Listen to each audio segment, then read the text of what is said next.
बहुत बहुत स्वागत है आप सभी लोगों का मेरे चैनल रागनी सिंह में। चलिए आज फिर शुरू करते हैं मालती जोशी जी की एक नई कहानी के साथ, जिसका शीर्षक है प्यार के दो पल बहुत हैं। कहानी शुरू करने से पहले मेरा आप लोगों से विनम्र अनुरोध है कि अगर मेरी कहानी आप लोगों को सुनने में अच्छी लगे तो कृपया मेरे चैनल को सब्सक्राइब लाइक करना मत भूलिएगा। तो चलिए शुरू करते हैं कहानी प्यार के दो पल बहुत हैं। स्वेटर हाथ में थामे हुए मैं कोई 10 मिनट से काउंटर पर खड़ी थी। लाल रंग की जमीन पर दौड़ते हुए सफ़ेद खरगोश की एक एक भंगिमा मुझे याद हो गई थी। उस डिजाइन का एक एक फंदा मेरे जेहन में उतर गया था, परंतु सेल्समैन को मेरी ओर देखने की फुर्सत नहीं थी। दुकान के सारे अमले का ध्यान दुकान के मुख्य द्वार की ओर सिमट गया था। शायद किसी वीआईपी कस्टमर की आमद थी। लोग वहां बिछे जा रहे थे और मैं तथा मुझ जैसे सामान्य ग्राहक असहाय भाव से अपनी बारी की प्रतीक्षा कर रहे थे। धीरे धीरे मेरी असहायता खींच में बदल गई और मैंने तल्खी से कहा, भाई साहब क्या 1 मिनट इधर देखेंगे? मेरी आवाज़ शायद ज़्यादा ही ऊंची हो गई थी। वो एकदम सचेत हुआ और मुझसे मुखातिब होकर बोला, हाँ बोलिए मैडम। बोलना क्या है, घंटे भर से इस स्वेटर के दाम पूछ रही हूँ, आपको फुर्सत ही नहीं है। उस पर प्राइस टैग लगा हुआ है मैडम, आप चाहती तो इतनी देर में पढ़ सकती थीं। मुझे अपनी भूल का एहसास हुआ। फिर भी अपनी झेप मिटाते हुए मैंने कहा, वह तो बताने वाली प्राइस है, देने वाली कीमत बोलिए। मैडम यह स्टोर है, गुमटी नहीं है, यहाँ मोल भाव नहीं होता। उसने जैसे मुझे मेरी औकात बता दी थी। एक तीखा सा उत्तर मेरी जबान पर आ गया था, पर उसे सुनने की फुर्सत नहीं थी। उसे किसी ने आवाज़ दी थी और पुलोवर्स का एक बंडल लेकर वह बीच वाले काउंटर पर चला गया था। मैं निरुपाय भाव से उसे देखती रह गई।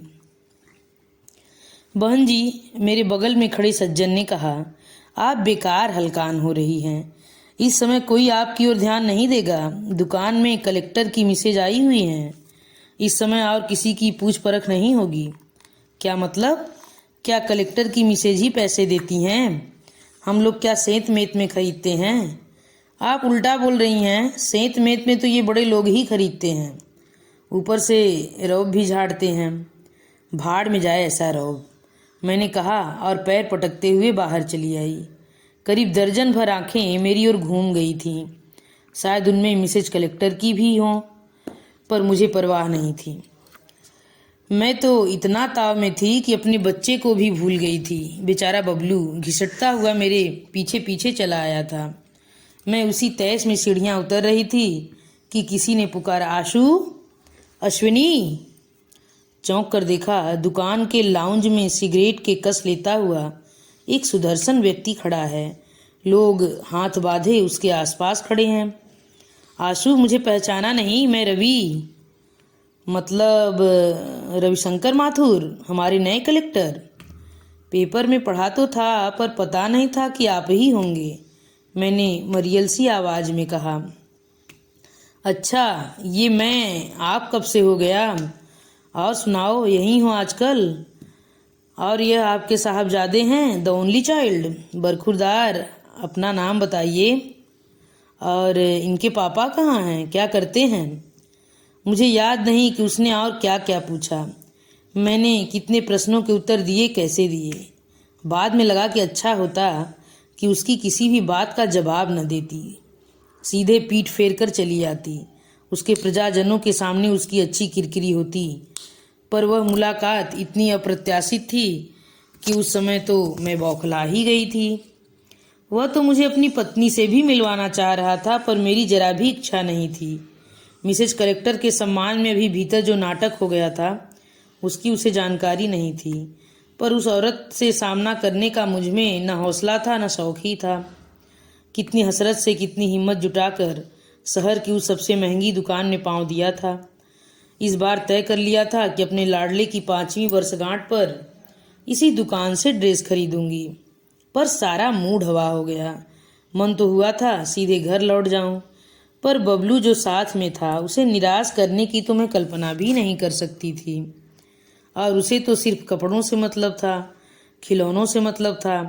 सस्ती महंगी दुकान से उसे कोई फर्क नहीं पड़ता था। लिहाजा अपने को ठेल कर मैं दुकान में जाती रही, केक का ऑर्डर दिया, रिटर्न गिफ्ट के लिए चीज़ें खरीदी, नाश्ते का सूखा सामान लिया, फिर उसकी मनपसंद ड्रेस लेकर हम घर लौट आए। चलते चलते उसने एक गन की फरमाइश कर दी थी, सो वह भी पूरी करनी पड़ी। लौटकर खाना बनाने की ताकत नहीं थी, सो मैं पाव भाजी लेती आई थी। खाकर मैं तो निढाल होकर बिस्तर पर लेट गई थी। बबलू अपनी गन से कारगिल खेलता रहा। मैं मुग्ध भाव से उसका एकल अभिनय देखते हुए दुकान का प्रिय प्रसंग भूलने की चेष्टा करती रही। बिस्तर पर लेटे लेटे जब मैंने अपने मन को ईमानदारी से टटोला तो पता चला दुकान में जो घटा वह अप्रिय तो था, पर अप्रत्याशित नहीं था। हम मध्यम वर्गीय खरीदारों को तो दुकानदारों के ऐसे तेवर झेलने की आदत होती है। मन में जो कसक रहा था वह कुछ और ही था। उसका सीधा संबंध रवि से था। आदरणीय रविशंकर माथुर जिलाधीश जी, जीवन के इस मोड़ पर टकराने की क्या जरूरत थी। एक वक्त था जब मैंने आपका साथ चाहा था, पर उस समय तो आप मुंह मोड़ गए थे। मैंने महत प्रयास से उस अध्याय को जिंदगी की किताब से फाड़ फेंका था। मन को एकदम कोरा बनाकर उस पर एक नई इबारत लिखनी शुरू की थी। मेरे इस सायास आयोजन में आपकी दखल अंदाजी क्यों? अनचाहे मन अतीत की ओर लौट गया। कितनी पुरानी बात थी, 22 साल तो हो ही गए होंगे, पर वह दंश वह घाव जैसे आज भी उतना ही ताज़ा है। एमए प्रीवियस में पढ़ रही थी मैं। उस दिन फाइनल वालों का फेयरवेल डिनर था। बन संवर कर मैं ठीक 7 बजे हॉल पर पहुंच गई थी। कार्यक्रम की कंपेयरिंग मुझे ही करनी थी, मुझे और रवि को। हम दोनों ने जैसे कॉलेज के हर फंक्शन का ठेका ले रखा था। फिर ये तो हमारा अपना कार्यक्रम था। रवि आ जाओ, थोड़ी स्क्रिप्ट की आउटलाइन बना लेते हैं। मेरी इस बात का जवाब दिया नरेंद्र ने। बोला, उससे क्या फेयरवेल स्पीच करवाती हो, बल्कि तुम्हें तो उसके लिए भी एक फेयरवेल नोट बनाना चाहिए। एक बुका उसके लिए भी मंगाओ। मतलब मेरा यार दिल्ली जा रहा है। मैंने प्रश्नार्थक दृष्टि से रवि की ओर देखा। बड़े बेलौस अंदाज में बोला, हाँ आशु, नरेंद्र ठीक कह रहा है, मैं दिल्ली जा रहा हूँ। लेकिन क्यों? आईएएस की कोचिंग के लिए। छोटे चाचा आजकल वही हैं। उन्होंने कहा है आईएएस अगर करनी है तो यहाँ आकर कोचिंग लो। तो क्या परीक्षा नहीं दोगे? फाइनल होता तो शायद दे भी देता, पर अब 1.5 साल बर्बाद करने में कोई तुक नहीं है। ये 2 साल वहाँ लगा दूंगा तो जिंदगी बन जाएगी। मुझे और भी बहुत कुछ पूछना था, पर तभी छात्रों का एक हुजूम सा भीतर दाखिल हुआ और बात वहीं खत्म हो गई। बात क्या, मेरा तो पूरा मूड ही खत्म हो गया। उस दिन का सारा कार्यक्रम मैंने बड़े बेमन से निपटाया। रवि लेकिन बहुत खुश था, पूरे समय चहक रहा था। लोगों की बधाइयाँ ऐसे स्वीकार कर रहा था मानो सचमुच सिलेक्शन ही हो गया हो। मुझे उसके जाने का दुख ज़्यादा था या कि अपने अहम को ठेस पहुँचने का, यह मैं खुद ही तय नहीं कर पा रही थी। पर एक बात तय है कि इतनी बड़ी खबर किसी तीसरे के मुंह से सुनना मुझे अच्छा नहीं लगा था। 2 दिनों तक मैं उससे बात करने को तरसती रही, पर मौका ही न मिला। पता लगा टीसी आदि निकलवाने में व्यस्त है, मतलब कि जाने की पूरी तैयारी हो चुकी है। मेरा तो कलेजा मुंह को आने लगा। तीसरे दिन मैंने उसे पकड़ ही लिया। हस्बे मामूल दोस्तों से घिरा हुआ था। चटर्जी सर का पीरियड था जिसे हम दोनों कभी मिस नहीं करते थे। उसे तो खैर अब कोई परवाह नहीं थी, पर उसकी खातिर मैंने भी पीरियड गोल कर दिया। सारा संकोच त्याग कर सीधे सामने जाकर खड़ी हो गई। रवि, जरा मेरे साथ लाइब्रेरी तक चल सकोगे ना? वह चौंक पड़ा, फिर संभल कर बोला, क्यों? आज क्लास में नहीं जाना है? नहीं, लाइब्रेरी में ज़रूरी काम है। वह मना कर नहीं सका। यार लोग भी समझदारी से तितर बितर हो गए। चलो, उसने कहा और साथ हो लिया। मैंने सीधे कैंटीन की राह पकड़ ली। तुम तो लाइब्रेरी जा रही थी ना? नहीं, मुझे तुमसे ज़रूरी बात करनी है और लाइब्रेरी में बात करना मना है। उसने शायद खतरे को भांप लिया, वही रास्ते में ठिठक कर खड़ा हो गया। बोलो क्या बात है? बात यूं खड़े खड़े नहीं हो सकती। कैंटीन न जाना चाहो तो यहीं कहीं घास पर बैठ लेते हैं। और प्लीज़ इस तरह बार बार घड़ी मत देखो, आज की गाड़ी से ही तो रिजर्वेशन नहीं है ना। वह झेंप गया। फिर हम लोग चुपचाप चलते हुए कैंटीन तक आ गए। जैसा कि मैं जानती थी, इतनी सुबह वह लगभग खाली थी। हम लोग सबसे कोने वाली मेज पर जाकर बैठ गए। हाँ, आप बोलो क्या बात है? उसने बेजार से लहजे में कहा। तो तुम जा रहे हो? हाँ। कितने दिनों के लिए? कह नहीं सकता, 2 साल 4 साल, जितने भी लग जाएं। जो काम ठान लिया है उसे पूरा करके ही लौटना है। तब तक मैं क्या करूं? कर तो रही हो, प्रीवियस करो, फाइनल करो, चाहे तो पीएचडी कर लेना। वैसे भी लेक्चररशिप तुम्हारी तय है, पीसीएस में भी तुम्हें कोई रोक नहीं सकता। तुम क्या सोचते हो, तुम्हें मैंने अपना कैरियर गाइड नियुक्त किया हुआ है? तो फिर मुझसे पूछने का मतलब क्या है? मैं यह पूछ रही हूँ कि मेरे लिए क्या सोचा है। वह ठठाकर हंस पड़ा। अरे तुम तो एकदम वो परिणीता वाली मीना कुमारी की टोन में बोल रही हो। मुझे क्या करना होगा? उसने मीना कुमारी की नकल उतारते हुए कहा। वह अभी हंसे जा रहा था, पर जब मैंने उसकी हंसी में साथ नहीं दिया तो चुप हो गया। मैंने कहा, यही समझ लो कि मैं परिणीता की मीना कुमारी की तरह ही पूछ रही हूँ, मेरे लिए क्या सोचा है। उसकी आंखें आश्चर्य से फैल गई। आशु, आर यू सीरियस? क्या तुम सीरियस नहीं हो? सॉरी आशु, पर मैंने इस तरह से कभी सोचा ही नहीं था। We are just friends, good friends no doubt, but just friends. तुम्हें अगर किसी तरह की गलत फहमी हो गई हो तो मुझे बहुत दुख होगा, पर मैं अपने आप को कभी माफ़ नहीं कर पाऊंगा। लेकिन मैं सच कहता हूँ कि इस तरह की बात कभी मेरे मन में उठी ही नहीं। I think we are too young for such things. उसके बाद वह कब उठकर चला गया मुझे पता नहीं। मैं पत्थर की मूर्ति की तरह देर तक अपनी कुर्सी पर बैठी रही। मुझे सिर उठाते भी शर्म आ रही थी। लग रहा था जैसे यहाँ उपस्थित सभी ने मेरे अपमान का नाटक देख लिया है। इस कैंटीन के दरो दीवार भी मेरी फजीहत के चश्मदीद गवाह हैं। उसके बाद दोबारा मैं उस कैंटीन में पांव रखने की हिम्मत नहीं जुटा पाई। उसके बाद मुझे कॉलेज जाने का भी हौसला बाकी न था, पर प्रिपरेशन लीव ने मुझे उबार लिया। हफ्ता भर मैं बिस्तर में ही पड़ी रही। संगी साथी हालचाल पूछने भी आए तो किसी को भी मेरे झूठ पर शक न हुआ। मेरी सचमुच 6 महीने के बीमार किसी निकल आई थी। चेहरे की सारी रौनक हवा हो गई थी। इसी दौरान हमारे ग्रुप ने रवि को एक फेयरवेल भी दे डाला। मेरे जाने का सवाल ही नहीं था। किसी ने इसरार भी नहीं किया, बस अफसोस भर जताया। मेरी सहेलियां मेरे व्यक्तित्व से प्रभावित भी थीं और आतंकित भी। उन्हें तो मेरे न आने से खुशी ही हुई होगी। फिर एक दिन कुलदीप मेरे घर आया। कुलदीप मेरा बैडमिंटन में पार्टनर था। हम दोनों कॉलेज के लिए कई बार शील्ड लेकर आए थे। वह बड़ा ही खिलंदड़ा शरीर और हंसमुख इंसान था। उस दिन तो बड़ा संजीदा सी सूरत बनाकर सामने बैठा रहा। बड़ी मरियल सी आवाज़ में पूछा, कैसी हो? बस जिंदा हूँ। उसका चेहरा और लटक गया।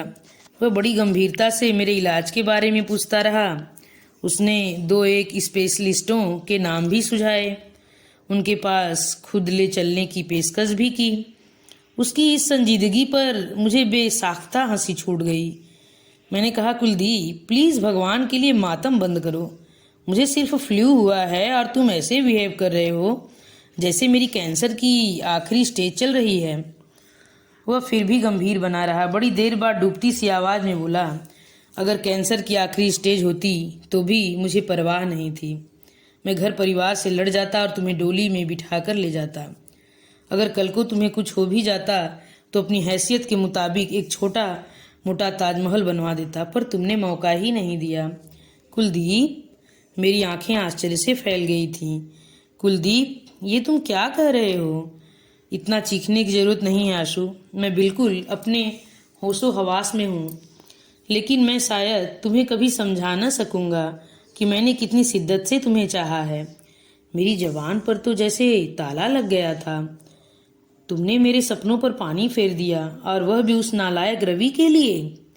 पता है उस दिन पार्टी में वह तुम्हारी कैसी मजाक बना रहा था। बोला अपने ऊपर मरने वाली हर लड़की से अगर मैं शादी करने लगूं तो मुझे तो नवाबों की तरह एक हरम पालना पड़ेगा। शर्म के मारे मैं कुलदीप से आंख नहीं मिला पाई। रवि पर तो इतना गुस्सा आ रहा था कि सामने होता तो मैं उसका मुंह नोच लेती। कुलदीप मेरा इतना अच्छा दोस्त था, पर कभी उसके मन की था नहीं ले पाई थी। शायद इसी तरह रवि भी मेरे मन की बात नहीं जान पाया होगा। लेकिन इसका मतलब यह तो नहीं कि वह मेरी भावनाओं का इस तरह मखौल उड़ाता। मैं एक साथ दो दोस्त खो दी। जिंदगी एकदम वीरान हो गई थी। पढ़ाई से जी उचट गया था। कोई मुनासिब सा बहाना मिलता तो मैं परीक्षा भी नहीं देती, पर मजबूरी थी। रिजल्ट देखकर मुझे कोई आश्चर्य नहीं हुआ, क्योंकि मैं जानती थी कि मैं क्या करके आई हूँ। पर घर वाले सख्ती में आ गए। पापा तो री इवैल्यूएशन की जिद पर अड़े थे। बड़ी मुश्किल से उन्हें मनाया जा सका।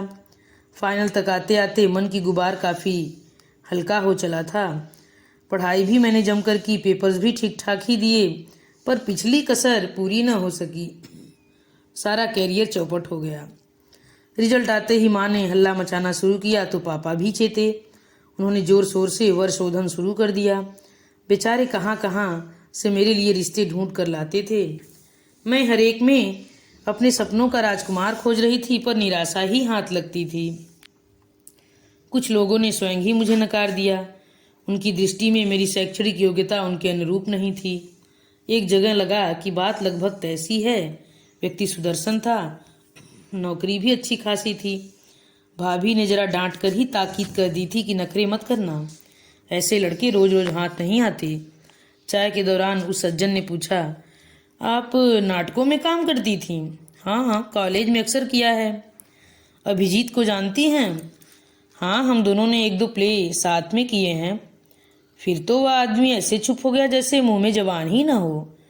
जाते जाते भैया से कह गया कि हमारे भरोसे न रहें। बाद में पता चला कि यहाँ आने से पहले अभिजीत वर्मा ने उसे मेरे बारे में काफ़ी कुछ बताया था। वह काफ़ी कुछ क्या था पता नहीं, पर वह मन गढ़ंत तो था ही। बाद में पता चला कि मैं एक मेधावी छात्रा थी, अच्छी वक्ता थी, उत्तम खिलाड़ी थी। बीए फाइनल में मैंने सर्वोत्तम छात्रा का खिताब भी जीता था। मेरी लोकप्रियता पर मुझे और परिवार वालों को नाज था। पर अब उसी का नकारात्मक पहलू सामने आ रहा था। हमारा समाज इतना खुलापन, इतनी लोक मान्यता बर्दाश्त नहीं करता। शादी के मामले में तो बिल्कुल ही नहीं। मुझे एकाएक उन आयोजनों से, उस चर्चा से वितृष्णा हो गई। मैंने बीएड करने की ठान ली। उन दिनों प्रवेश परीक्षा का चक्कर नहीं था, मुझे आसानी से प्रवेश मिल गया। बीएड के बाद सरकारी नौकरी मिलने में कोई दिक्कत नहीं हुई। पहली पोस्टिंग इसी सुदूर कस्बे में हुई थी। माँ की इच्छा थी कि मैं किसी स्थानीय स्कूल में नौकरी कर लूँ। पैसा कम मिलेगा तो क्या, अलग गृहस्थी का खर्च भी तो बचेगा। शादी के लिए दौड़ धूप करने में भी आसानी होगी। इसी दौड़ धूप से तो मैं बचना चाहती थी। मैंने सरकारी नौकरी की जिद नहीं छोड़ी। पापा थे तब तक मेरे स्थानांतरण के लिए हाथ पैर मारते रहे। 2 साल बाद उनकी भी मृत्यु हो गई। माँ मेरे पास आ गई। शादी का प्रसंग टलता चला गया। मम्मा, पापा कब आएंगे? बबलू मेरे गले में अपनी दोनों बाहें डालकर पूछ रहा था। मैं एकदम चौंक कर उठ बैठी। मेरी शादी का प्रसंग टला कहाँ? उसका उपसंहार तो यहाँ सामने बैठा हुआ है। बताओ न मम्मी, पापा कब आएंगे? मैंने घड़ी की ओर देखा। बाप रे, 11:15 हो रहे थे। 11 बज रहे हैं बेटा, तुम अभी सोए नहीं? मैं पापा के पास सोऊंगा। पापा तो सुबह आएंगे बेटे, अभी तो वो बस में बैठे होंगे। तुम सुबह उठोगे ना, उससे पहले ही वे पहुंच जाएंगे। प्रॉमिस? नींद से बोझिल पलकों को झपकाते हुए उसने पूछा। प्रॉमिस, मैंने कहा। मेरी ओर से आश्वस्ति पाते ही उसने पलकें मूंद ली। थोड़ी ही देर में उसकी नाक बजने लगी। मैंने बड़े विश्वास के साथ पापा की ओर से प्रॉमिस कर दिया था, क्योंकि जानती थी कि अपने बेटे के जन्मदिन पर जरूर आएंगे, भले ही उन्हें बात से लड़ जाना पड़े। घर परिवार को समर्पित औरतें तो बहुत मिल जाती हैं, पर पुरुष बिरले ही नजर आते हैं। खासकर उनका बच्चे के प्रति ममत्व तो अगाध है। उसकी तुलना में मैं 19 ही बैठती हूँ। उनका अपना परिवार बहुत जल्दी बिखर गया था, इसलिए ये इतने भावुक हैं। 10 वर्ष की उम्र में माँ को और 14 वर्ष की आयु में पिता को खोकर इन्हें बहन की शरण में जाना पड़ा। बहन तो अपनी थी, स्नेहमयी थी, पर उस परिवार में वे कभी सहज न हो सके। उनके जीजाजी ने उन्हें कभी यह भूलने नहीं दिया कि वे दूसरों की रोटियों पर पल रहे हैं।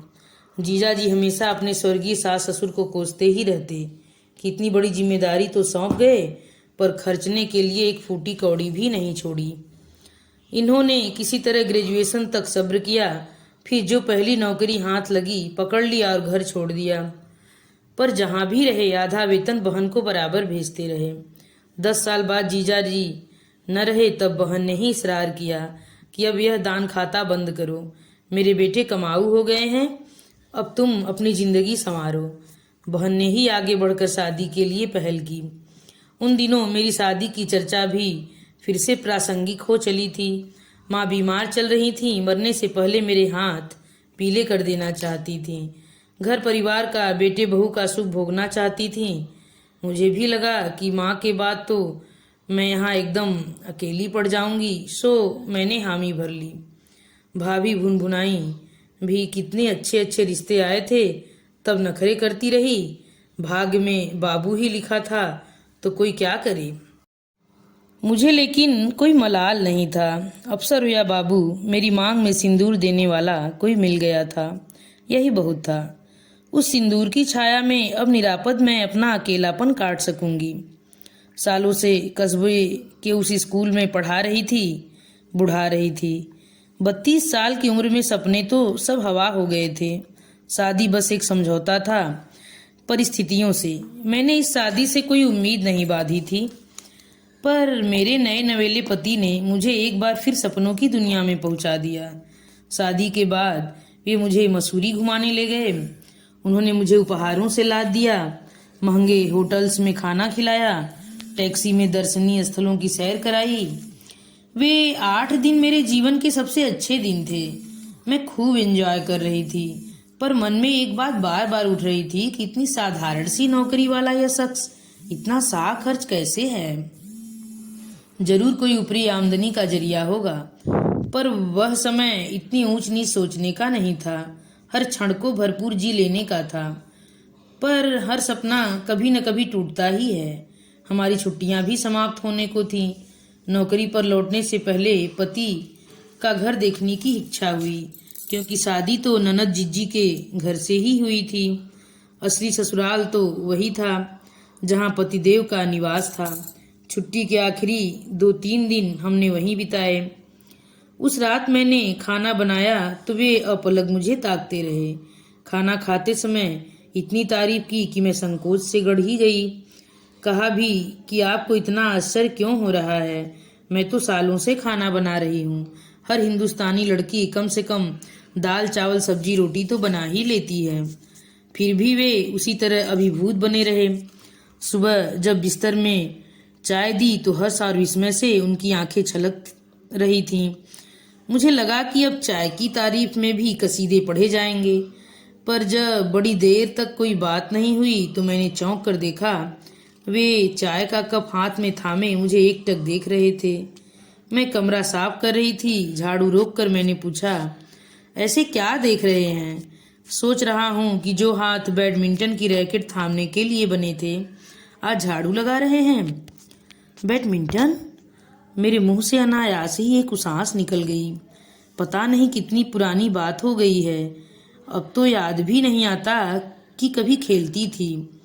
यही तो मैं कह रहा हूँ, तुमने गलती की जो खेलना छोड़ दिया। चाहती तो किसी बैंक वगैरह में आसानी से जॉब पा जाती। वे लोग तो स्पोर्ट्समैन को हाथों हाथ लेते हैं।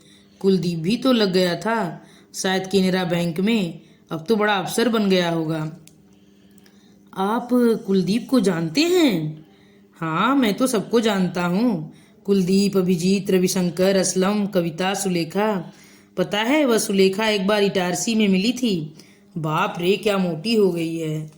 आप इन सबको कैसे जानते हैं? उन्होंने कोई उत्तर नहीं दिया। चाय का कप तिपाई पर रख कर वे उठे।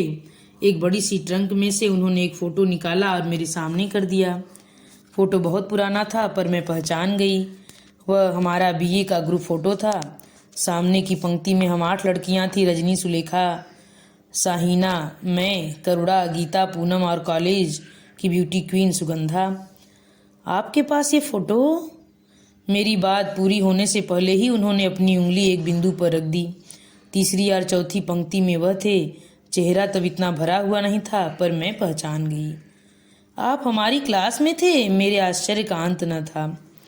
हाँ, लेकिन सिर्फ जनरल इंग्लिश की क्लास में ही हम लोग साथ बैठते थे। शेष सब्जेक्ट्स तो अलग थे ना। पर मुझे तो याद नहीं आ रहा। कैसे याद आएगा? पूरे 85 लोगों की क्लास थी और सारे वक्त शोर ही तो होता रहता था। कैसे कैसे तो लोग पढ़ाने आ जाते थे। Saxena sir, Awasthi sir. बस रोल कॉल होने तक लोग क्लास में बैठते थे। बाद में तो कोई उनकी सुनता ही नहीं था। और वो पाठक सर की तो तुम लोग क्या गद बनाते थे। आपको यह भी याद है? हाँ, बैंक बैचर्स और क्या करते हैं, केवल मजे ही तो लेते हैं। मुझे तो जनरल हिंदी के पीरियड्स, वह खचाखच भरी क्लास, वह शोर, वह फिक्रे, सब कुछ याद आ रहा था। स्मृति के उपवन में अचानक असंख्य चेहरे खिल उठे थे, पर उनमें यह चेहरा कहीं नहीं था। मुझे आप याद क्यों नहीं आ रहे हैं? मैंने तड़प कर कहा। लेट इट गो यार। याद करने लायक कुछ होता तभी न याद आता। न पढ़ने में, न खेलने में, न गाने में, न बजाने में, न शोर शराबे में। कहीं भी तो मेरा वजूद नहीं था। तुम्हें कैसे याद आ सकती है? बस डिग्री भर का वास्ता था। सुबह 2 ट्यूशन करके कॉलेज पहुंचता था, शाम को लौटते हुए 2 ट्यूशन्स करता था। इससे ज़्यादा कुछ करने का न तो हौसला था, न सुविधा थी। आप मुझे जानते थे? कौन नहीं जानता था। तुम तो you were proud of our college. तुम, रवि, कुलदीप, सुगंधा, तुम सब पर तो कॉलेज को नाज था। तुम तो बल्कि ऑलराउंडर थी। कभी कभी तो रस्क भी होता था। ईश्वर एक ही व्यक्ति को इतना सब कुछ कैसे दे देता है। हम लोगों ने कभी बात नहीं की? एक आध बार की थी, शायद इलेक्शन के वक्त या फिर डिबेट के बाद तुम्हें कांग्रेचुलेट किया। ठीक से याद नहीं। पर मुझे याद क्यों नहीं आ रहा? कैसे आएगा? तुम्हारे आसपास तो उन दिनों इतनी भीड़ हुआ करती थी। मैंने कितनी मुश्किल से हिम्मत जुटाई थी, मैं ही जानता हूँ। मैं तो सन्न रह गई। यह शख्स तो सब जानता है, सबको पहचानता है। क्या इसे रवि के बारे में मालूम है? क्या यह कुलदीप की भावनाओं को जानता था? क्या अभिजीत ने कभी इनके सामने भी बकवास की होगी? मैं परेशान हो उठी। वह अतीत जो मेरे लिए व्यतीत हो गया था, नए सिरे से उठ खड़ा तो न होगा। हम लोग एमए में साथ होते तो शायद मुझे याद रहता, मैं आपको पहचान लेती। वहाँ कम लोग होते हैं ना। अरे एमए कहाँ से करता, बीए करने के तो लाले पड़े हुए थे। बोर्ड की परीक्षा में साइंस ग्रुप में 75% मार्क्स थे, पर टेक्निकल लाइन नहीं ले सका। बीए कर सका, यही बहुत था। एमए तो मेरे लिए सपना था। उस समय बस एक ही धुन थी, पैसे कमाकर जीजा जी का कर्ज चुकाना। इसलिए जो भी नौकरी मिली पकड़ ली। शादी करने का तो कभी सोचा ही नहीं था। शायद अब भी न करता, पर क्या। उस दिन जिज्जी ने तुम्हारी फोटो दिखाई तो मैं हैरान रह गया। तुम्हारा रिश्ता कभी मेरे लिए आएगा, इसकी तो आशा ही नहीं की थी। उस समय तुम तो मेरे लिए आकाश कुसुम थी। पता नहीं किस पुण्य प्रताप से वह मेरी झोली में आ गया। बस भी कीजिए, कुछ भी बोले चले जा रहे हैं। सच कह रहा हूँ अश्विनी, तुम मुझ जैसी मामूली आदमी के लिए नहीं बनी थी। तुम्हारे पिता जीवित होते तो जरूर तुम्हारे अनुरूप वर खोजते, मैं जानता हूँ। पिता का न होना क्या होता है इसे मैं जानता हूँ, नहीं तो आज मैं भी इंजीनियर होता। चलिए यही समझ लीजिए कि हम दोनों की बदकिस्मती ने ही हम दोनों को मिलाया है। आप अगर इंजीनियर होते तो शायद हमारी शादी नहीं होती। मेरे भाई के पास इतना पैसा नहीं था। मेरी बात शायद उन्हें थोड़ी सी राहत दे गई। उनकी खोई आंखों में चमक लौट आई। उस सुबह ने मुझे भी एक सुखद मोड़ पर लाकर खड़ा कर दिया था। उस क्षण से मेरी मानसिकता ही बदल गई। यह शादी मैंने मजबूरी में स्वीकार की थी, पर पति के इस रहस्योद्घाटन ने मेरे जीवन को एक नया अर्थ दे दिया। अब तक मैं प्यार की पीड़ा से ही परिचित थी। प्यार पाने का आनंद क्या होता है, यह पहली बार जाना।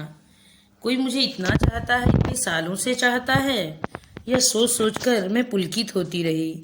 जिंदगी से जो भी गिले शिकवे थे सब दूर हो गए।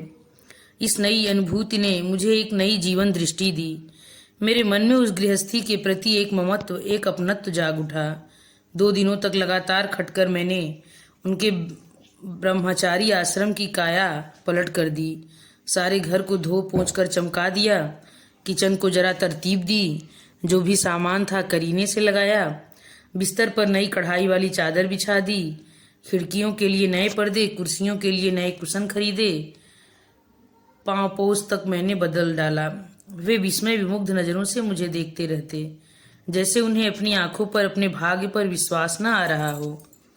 जाने से पहले धोबी घाट लगाकर मैंने उनके सारे कपड़े धो डाले, खुद बैठकर प्रेस किए। कपड़े रखते हुए संदूक की तलहटी में रखी पासबुक पर मेरी नजर पड़ी। उत्सुकतावश मैंने उसे उठा लिया। मन में एक अपराध बोध तो था, पर मैंने मन को समझा लिया कि यह किसी तीसरे व्यक्ति की तो नहीं है, मेरे पति की पासबुक है।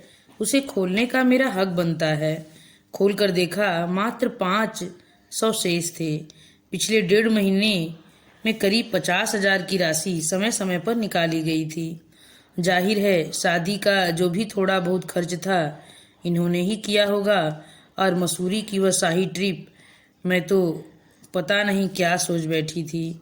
यह तो घर आकर पता चला कि यह आदमी कितना फटेहाल है। न रसोई में 4 बर्तन थे, न ढंग की 4 कुर्सियां थी, न कपड़ों के लिए अलमारी थी, न फ्रिज था। एक ब्लैक एंड वाइट टीवी जरूर था। फिर भी उस घर से एक रिश्ता जुड़ गया था। जाते हुए मन उदास हो आया था, पर जब इनका भी बैग तैयार होने लगा तो मैं चौंकी। आप कहाँ चल दिए? तुम्हें टैक्सी में अकेले कैसे भेज दूं? पर टैक्सी में जाने की जरूरत क्या है, इतनी बसें तो चलती हैं। चलो अच्छा, बस में ही चलते हैं। नहीं, आप नहीं आएंगे, बेकार छुट्टियां बर्बाद करने से फायदा। अभी तो साल भर 30 त्योहार चलते रहेंगे, आना जाना लगा रहेगा, फिर परेशानी होगी। नहीं, आप साथ नहीं आएंगे, कल ही ज्वाइन किया है और आज फिर छुट्टी लेंगे, अच्छा लगेगा? बड़ी मुश्किल से मैंने उन्हें रोका। तब से बराबर रोकती ही आ रही हूँ, हर बात पर टोकती रहती हूँ, बार बार जताती रहती हूँ कि मैं कोई विशिष्ट अतिथि नहीं हूँ, आपकी पत्नी हूँ। हर बार मेरे लिए किसी विशेष आयोजन की जरूरत नहीं है। उनके उफनते उत्साह को बांधना बहुत मुश्किल काम है, पर यह कठोर कर्तव्य मुझे हर बार करना पड़ता है। जैसा कि मैंने बबलू को प्रॉमिस किया था, ये सुबह 5 बजे ही लदे फंदे पहुंच गए थे। मिठाई, खिलौने, ड्रेस, बबलू की तो ऐश हो गई थी। फिर हम दोनों ने मिलकर घर सजाया, रिटर्न गिफ्ट तैयार किए, बच्चों के लिए छोटे मोटे गेम्स भी तैयार किए। बीच बीच में मेरा रसोई में और इनका बाजार में चक्कर लगता रहा। 5 बजे सब कुछ एकदम तैयार था। 6 बजे से बच्चे आना शुरू हो गए। 9 बजे तक हंगामा चलता रहा। हम दोनों बच्चों को देख देख कर खुश होते रहे। बबलू के जन्मदिन पर हर साल ऐसा ही हंगामा होता है। उस समय वे किसी की नहीं सुनते। मुझसे कहते, देखो तुम्हारी हर बात मैं मान लेता हूँ, पर इस काम के लिए टोका मत करो। साल में एक बार मुझे अपने मन की सी कर लेने दो। मेरे बहुत से अरमान हैं, उन्हें खुलकर निकल जाने दो। उनका अतृप्त बचपन कभी उनका पीछा नहीं छोड़ता। रात बबलू अपने उपहार खोलने में व्यस्त था और मैं बिखरा घर समेट रही थी कि मैंने देखा ये जूते बांध रहे हैं। क्या निकल रहे हैं? और क्या, ऑफिस में ऑडिट चल रहा है। बड़ी मुश्किल से बास को एक दिन के लिए पटा कर आया हूँ। हमारी बातचीत से बबलू का ध्यान बटा। वह दौड़ कर आया और पापा के गले में झूलता हुआ बोला, पापा आप फिर जा रहे हैं? गंदी बात। आप अपना ऑफिस यहाँ क्यों नहीं ले आते? ले आएंगे बेटा, भगवान ने चाहा तो दिवाली तक मेरा ऑफिस यहीं आ जाएगा। मतलब? मैंने पूछा। मतलब कुछ नहीं, ट्रांसफ़र के चांसेस हैं। पिछला खड़ूस बॉस चला गया है ना, ये नया वाला ज़रा कंसीडरेट है। उसने एप्लीकेशन फॉरवर्ड कर दी है। अब देखो कब तक होता है। आप एप्लीकेशन वापस ले लीजिए। क्यों? बड़ी मुश्किल से तो। नहीं, मेरी इच्छा नहीं है। वे कुछ क्षण तक मुझे घूरते रहे। उनके चेहरे पर कई रंग आए और गए। मुझे डर लगा कहीं वे कुछ गलत न सोचने लगें, इसलिए जल्दी से स्पष्टीकरण दे डाला। सुनिए, वो अपनी क्लास में रवि माथुर था ना, वह यहाँ कलेक्टर बनकर आ गया है। तो मैं नहीं चाहती आप अपने क्लास फेलो के मातहत काम करें। पागल हुई हो? कलेक्टर से भला मेरा क्या लेना देना है? फिर भी वह जिले का राजा होता है, कभी भी सामना हो सकता है। इस हिसाब से तो तुम भी उसकी प्रजा में शुमार हो, तो तुम अपना ट्रांसफ़र करा लो। फिर कल को उसकी वहाँ पोस्टिंग हो गई तो फिर कहीं चल देंगे। बबलू बारी बारी से हम दोनों के चेहरे देख रहा था। जब उसके पल्ले कुछ नहीं पड़ा तो वह वापस जाकर खिलौनों में उलझ गया। पर उसका ध्यान उचट गया था। वह बार बार नज़र उठाकर हमें देख रहा था, हमारी बातें समझने की चेष्टा कर रहा था। अश्विनी, वे गंभीर स्वर में बोले, मैं इसलिए हमेशा कहता हूँ कि ये मास्टरी तुम्हें फबती नहीं है। तुम एक बाबू की बीवी बनने लायक नहीं हो। तुम्हें तो किसी अफसर की बीवी बनना चाहिए था। देखिए, अगर मेरे भाग्य में अफसर की बीवी बनना लिखा होगा तो किसी दिन आप भी ऑफिसर बन जाएंगे। पर भगवान के लिए बार बार ऐसी बातें मत किया कीजिए। वे एक फीकी हंसी हंस दिए थे। मेरी तो कभी कोई महत्वाकांक्षा नहीं रही, पर तुम्हारे लिए जरूर लगता है काश मैं कोई कायदे का आदमी बन पाता। कायदे के आदमी और कैसे होते हैं? मैंने उनके कंधे पर सिर रखकर कहा। हमें उस मुद्रा में देखकर बबलू भी पास खिसक आया था। मैंने उसे थपथपाते हुए कहा, एक फूल सा बच्चा, एक प्यार करने वाला पति। सच मानिए, औरत को इससे अधिक कुछ भी दरकार नहीं होती। धन्यवाद।